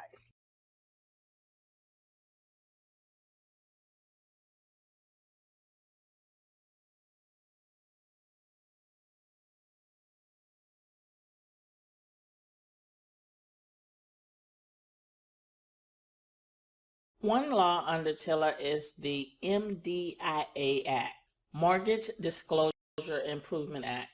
It's also known as the 373 Rule. And what this law says is initial disclosures are required within the first 3 days. Then it goes on to say that the earliest that a loan can close, the earliest consummation, is 7 days after the disclosures have been delivered or put in the mail.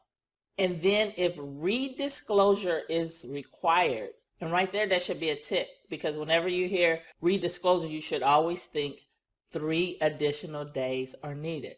That's how the MDIA Act works, the 373 Rule. It says initial disclosures are required within the first 3 days. Then it says the earliest that a loan can close, anywhere, the earliest that a loan can close is 7 days after the disclosures have been delivered or put in the mail. Now, I don't know about what state you're in. We're in California. We don't close loans that fast, 7 days. But maybe there's some states that do or can. This law says that the soonest that a bank is allowed to close a loan anywhere is 7 business days after the disclosures have been delivered or put in the mail. And then if redisclosure is required, then they should get an additional 3 days to review those disclosures to decide if they still want to do that.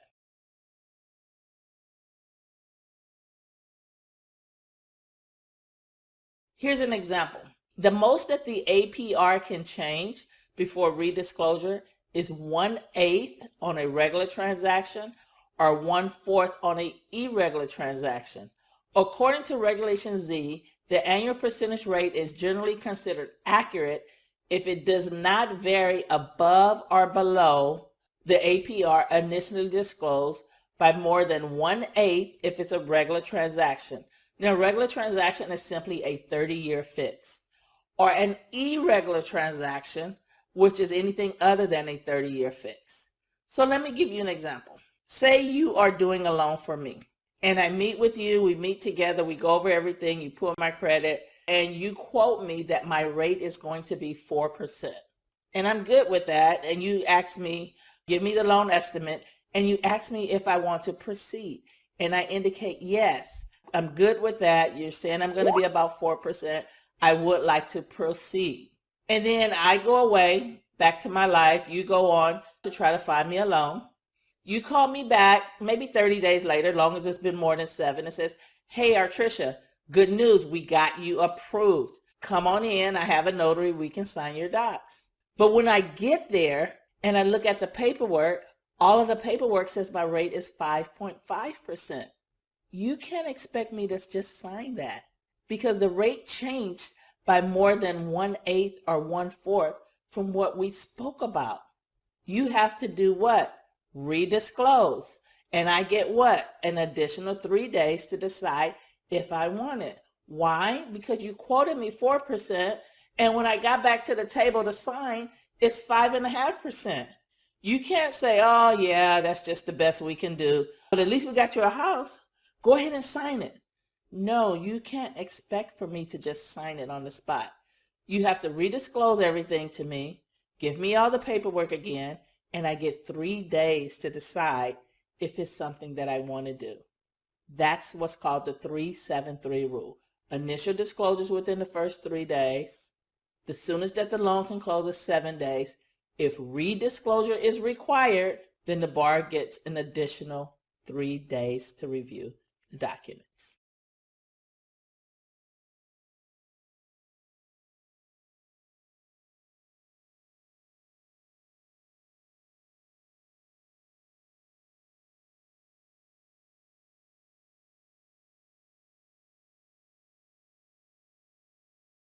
Qualified mortgages. This is still a part of TILA. This has to do with whether or not the lender, not the borrower, whether or not the lender will qualify for something called safe harbor, meaning legal protection, meaning government bailout in case the borrower goes into default. See, a lot of people got into homes and loans that they should have never got.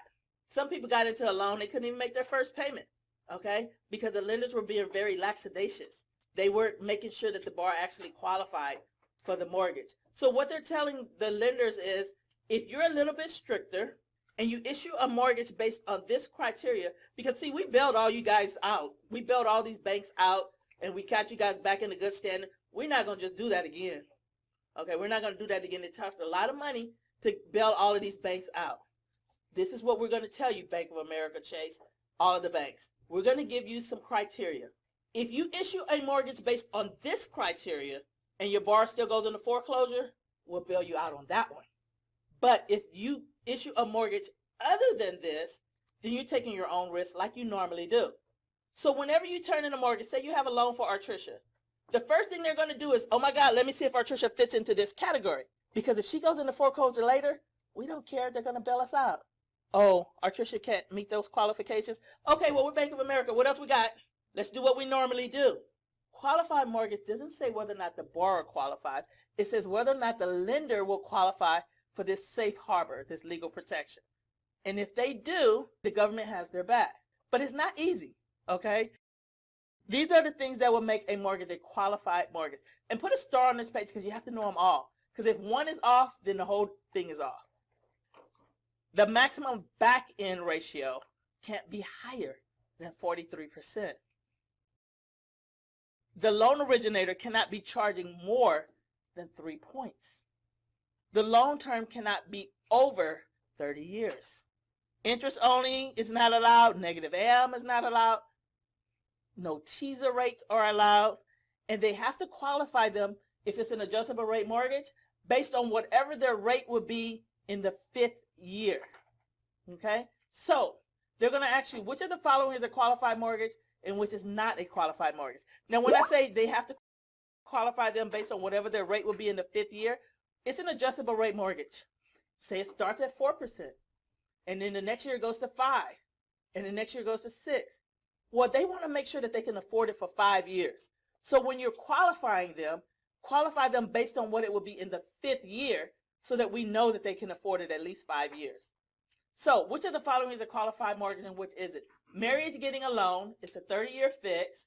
The loan originator is charging 2.5 points, and her back-end ratio is 51%. No, that's how they're going to do it. They're going to stack things. Bill is getting a loan. The loan originator is charging 3 points. It's a 40-year loan. It's a 15-year loan. Yes, because it cannot be over 30 years. Oh, and also prepayment penalties are prohibited. Also, and this is still under TILA, the ability to repay rule. Again, a lot of people got in homes, and when it came time to make the first payment, they didn't even have the money. They couldn't make it. They foreclosed because a lot of the lenders allowed a borrower to state their income. And you could state that you made $25 an hour when you only made $15.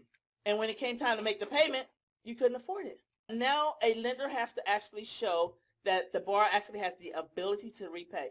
They're going to ask you what are the 8 items that the lender must review to determine that the borrower has the ability to repay. Well, these are the 8 items. They have to look at their current income and assets, meaning they have to look at their check stubs and bank statements. They have to look at their current employment status. They have to look at their credit history, their monthly payment for the mortgage, any other mortgage loans that they have, any other mortgage-related expenses, meaning taxes and insurance. What other debt do they have? And they can't exceed the 43%. These are the 8 items that the lender must look at to determine if the borrower has the ability to repay, and they have to have documentation in their file showing that they looked at this. Because a lot of people, again, lost their homes, and when they reviewed their file, they said, well, this person shouldn't have got this loan in the first place. You can see from the very beginning that they don't qualify.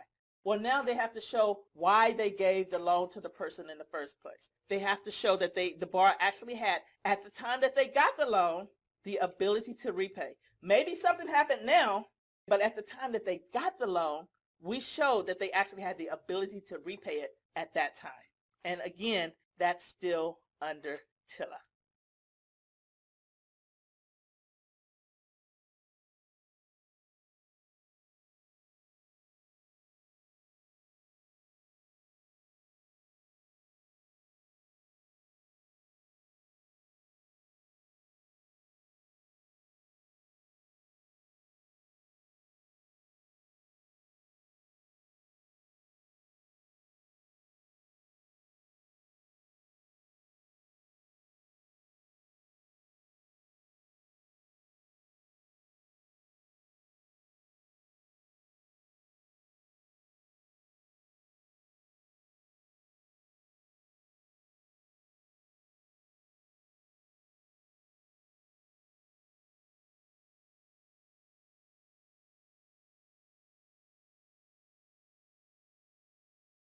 TILA Regulations v. HOPA, Home Ownership and Equity Protection Act. HOPA addresses certain deceptive and unfair practices in home equity lending. It amends the Truth in Lending Act, TILA, and establishes requirements for certain loans with rates and fees above a certain threshold. TILA and the Home Ownership and Equity Protection Act, HOPA, require additional disclosures and limitations on loan terms apply to certain loans with high interest rates and or high loan fees. In order to figure out whether a loan is a high-cost loan, we must compare our loan's APR against the average prime offer rate, APOR. A lender who violates may be sued by the consumer. A consumer may rescind the loan for up to 3 years. HOPA Section 32 high cost is closed-end loan or open-end credit plans secured by a borrower's principal residence. HOPA provisions must be complied with after the triggers for a high-cost loan have been met. This includes purchase money mortgages, refinances, closed-end home equity lines of credit, HELOCs. HOPA does not regulate construction loans or reverse mortgages. A loan is considered a high-cost loan if any of these thresholds are met. The first lien on the property has an APR that exceeds the value of the APR index as of the loan lock-in date by more than 6.5 percentage points. A second mortgage has an APR that exceeds the value of the APR index as of the loan lock-in date by more than 8.5 percentage points.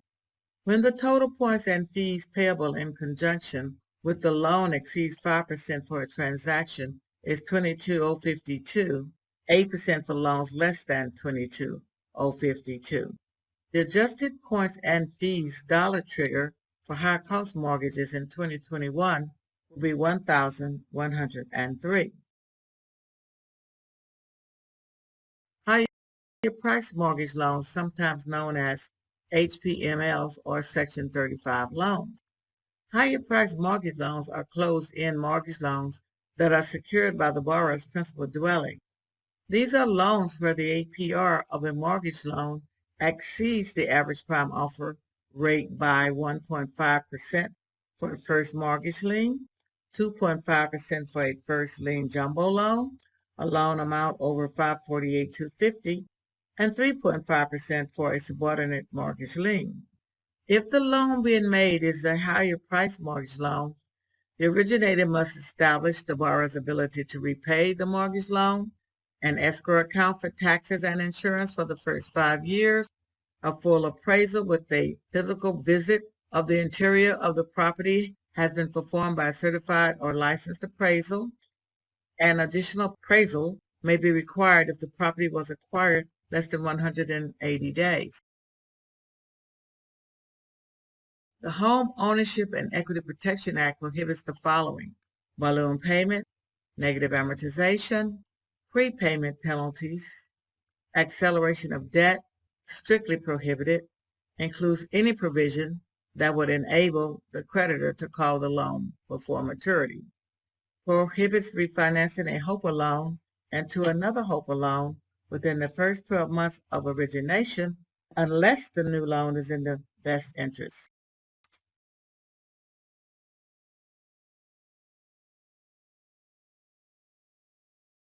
Something called points in the front, TILA, and the loan originator compensation rule. It used to be that we would get something called points in the front and points in the back. Points is how we get paid, the money. We get a point, a percentage of the loan amount. But in the past, loan originators and mortgage companies have taken advantage of the system, and now things have changed. Now what we have is what's called the loan originator compensation rule. And what this rule does is it prohibits creditors, meaning banks, lenders, from compensating mortgage loan originators based on the loan interest rate and other terms. What was going on is that a lender or mortgage company would compensate a mortgage loan originator based on what type of mortgage program they put their borrower in. For example, they would say, well, your borrower is approved at 4%. And at 4%, we're going to pay you 2 points, meaning 2% of the loan. And that seemed like a good idea. The borrower is going to get a great rate, 4%, and I'm going to get paid 2%, 2 points on the loan amount. And then the lender would come back to you and says, but if you get them to take a prepayment penalty, we'll pay you 2.5 points. And the loan originator is like, well, I don't think that's going to hurt them, and I get paid a little bit more. Sure, no problem. And then the bank would come back and say, but if you get them to take 4.25 interest rate, we'll give you more points. And if you get them to take a rate of 5%, we'll pay you even more points. And on and on and on. And sooner or later, the borrower was not getting the best deal for the borrower. They were getting the deal that was going to pay the loan originator the most. That's because creditors would compensate us based on the type of loan that we put the borrower in. Well, no longer. This rule says that they cannot no longer do that. So you may as well give your client the best deal for the client, because no more can compensation be based on the type of loan program that you put the borrower in. In addition, this law prohibits what's called dual compensation. To us, in the old days, that means that we were getting paid points in the front, meaning the borrower was going to pay us points out of their closing costs, and we were getting paid points in the back. We get the rebate. We also get points from our money from the lender. Dual compensation. The lender would be paying us for the loan, plus also the borrower would be paying us for the loan. Well, that is a thing of the past as well. The law further prohibits against dual compensation. That is, it restricts an originator from being paid by either the borrower or the lender on any given transaction. They can't be paid both. So you have to decide which way you want to go. And most people choose to get the points in the back, what we call the rebate from the lender. Loan originator organizations must keep record of payments from a creditor and payments to individual originators for a period of 3 years. Any records of payment to mortgage loan originators to and from must be kept for a period of 3 years.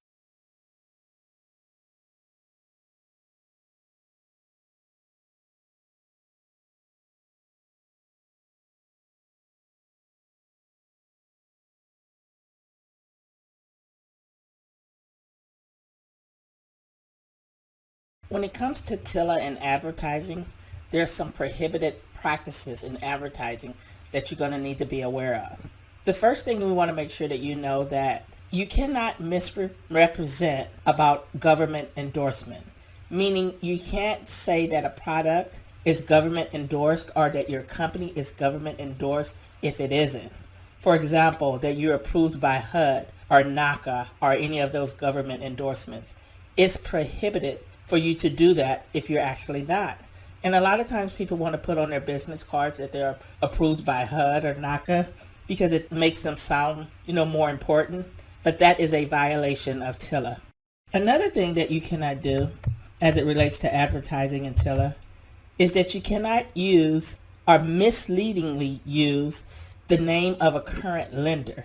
Some lenders and mortgage brokers have made direct solicitation that lead consumers to the incorrect assumption that their own lender is contacting them. They'll call and they'll say, we're from such and such a lender, because they know that that's who the particular borrower is with, and they will ask them about refinancing or restructuring their loan, when in fact they are an individual trying to do a new loan for them. So misleading use of a current lender's name, that's a violation of TILA. You also cannot call yourself a mortgage counselor. A lot of people want to call themselves mortgage counselors because it makes them sound a little bit more like they want to help someone. You cannot use the term counselor unless you work for a non-profit organization like a HUD counselor or NACA counselor. Using the word counselor is misleading, and it's a prohibited practice when advertising under TILA. Lastly, you cannot mislead with foreign language in advertising. You can't put all the good stuff in one language and all the bad stuff in another language. If you are going to do a advertisement that features a different language, whether it's Spanish or any other kind of language, you have to have all the information in both languages. You can't have some in one language and some in another language. And these are some ways that people are doing advertising under TILA that's illegal. This section, we're going to talk about appraisal prohibited practices under TILA.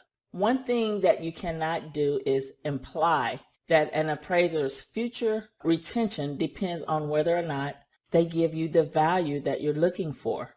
You can't tell them things like, I'm looking for 450. If you get me 450, we'll hire you for more jobs. So implying to an appraiser that their current or future retention of the appraiser depends on the amount at which the appraiser values the property, that's prohibited. You can't tell them that if they don't hit a certain number that you're not going to hire them again. Another thing that you can't do is exclude an appraiser from consideration of future engagements because the report was less than what you wanted it to be. You can't tell them things like, I told you that I needed the value to come in at 450. You didn't give me 450, therefore we're never going to hire your company again. You cannot exclude them because they didn't give you the value that you wanted them to give you. You also cannot tell the appraiser the minimum amount that you need. Number one, as loan originators and as real estate agents, we should be hands off with appraisal. We're not even supposed to be out there, but everyone does it. Everyone finds out when the appraiser is, and they go out there and they just kind of follow them around. But you're not supposed to tell them the minimum amount that you need. They're supposed to be able to make an objective decision based on how much the property is. So it is prohibited to tell the appraiser a minimum reported value of the consumer's principal dwelling that's needed to approve the loan. You're not supposed to do that. That's a violation of TILA. And failing to compensate an appraiser because he doesn't give you the value that you need, that's a prohibited act as well. You can't say, well, you didn't give me what I need, so I'm not going to pay you. They did their job, so you have to pay them. So these are things that are prohibited, implying that their current or future retention depends on whether they give you the value that you want, excluding them from future jobs because they didn't give you what you wanted, telling them the minimum amount you needed ahead of time to get your loan approved, and failing to compensate them when they don't hit the number that you think that they should get. All of those are prohibited practices.